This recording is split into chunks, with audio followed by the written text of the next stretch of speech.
નમસ્કાર સાથીઓ। તો આપણે આ જોઈ રહ્યા છો જે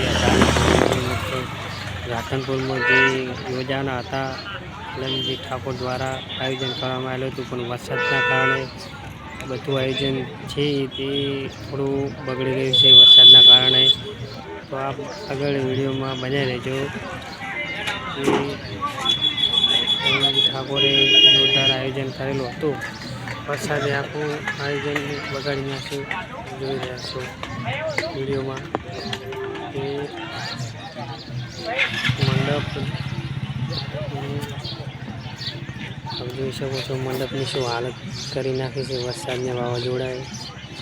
એ છતાં સમૂહ લગ્નને કમ્પ્લીટ કર્યા છે, સાથે સાથે ભોજન પણ જમણવાર પણ સુપર આયોજન કરેલું હતું લલનજી ઠાકોર દ્વારા। આપ જોઈ શકો છો જે વરસાદે વાવાઝોડે કેવી હાલત કરી, મંડપ આખો ઉડી રહ્યો છે, આપ જોઈ શકો છો વિડીયોમાં। તો આગળ આ વિડીયો પૂરેપૂરો જોજો। જય માતાજી।